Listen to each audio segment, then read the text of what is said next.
पवित्र मोहम्मद जन्मोत्सव अवसर में सामाजिक संगठन अब्दुल कलाम अलमदद फाउंडेशन पक्षर दरगाह बजार स्थित कदमरसुल ठारे एक स्वेच्छाकृत रक्तदान शिविर आयोजित हो जाइछि। Doctor APJ Abdul Kalam Azad Abdul Kalam Almadad foundation तरफ आज आमर जी दरगाह बजार युवक मैंने अच्छा यही अनुष्ठान तरफ आज ब्लड डोनेशन कैंप आयोजन करते जो 111 जन प्रथम थर पर 111 जन डोनर आसी आज ब्लड डोनेट कर APJ Abdul Kalam Almadad foundation secretary आम आज कही कि गोटे ब्लड डोनेट कैंप गोटे करमर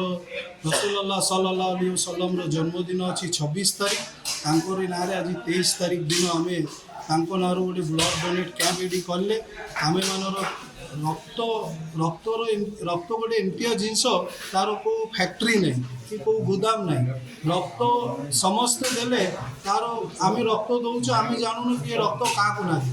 को लोक ने आर जाति धर्म किसी ना सबू है रक्त जहाँ भी ने समस्ते भाई भाई किए कौन रक्त ने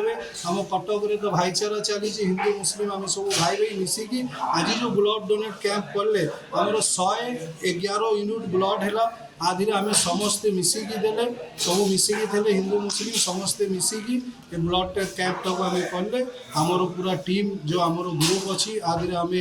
11 जन मेम्बर सेक्रेटरी प्रेसिडेंट समस्त अच्छा मिसिकी कार्यक्रम को आम कर शिविर में स्थानीय अंचल बहु संख्यक युवगोष्ठी और साधारण जनता स्वेच्छाकृत भाव रक्तदान करिसेंती। रक्त अभाव जेपरी कौनसी दुर्घटनाग्रस्त व्यक्ति किंबा मुर्मूष रोगी प्राण न हरांती सही महत् उद्देश्य नहीं यही कैंपर आयोजन करा जायथिबा फाउंडेशन सभापति और संपादक सूचना देइछन्ती। लक्ष्य अच्छी कि आम तो पूर्व सब चारिड़े जाकि ब्लड कैंप एक ब्लड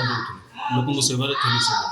कि आम गोटे मनोभूति कलु कि जमी आम भी गोटे करिया किसी संगठन ता विषय आम भी लोक सेवा कर शिविर 100 रु अधिक यूनिट रक्त संगृहित होता बेले बहु विशिष्ट व्यक्ति एथिरे उपस्थित रही रक्तदाता मानक उत्साहित करथिले। आगामी दिन में समाज हित पई एभली अनेक जन कल्याणकारी कार्यक्रम जारी रहिबो बोली संगठन पक्षरु कहा जायछि। कटकरू सत्यदीप करंग रिपोर्ट एनटीवी।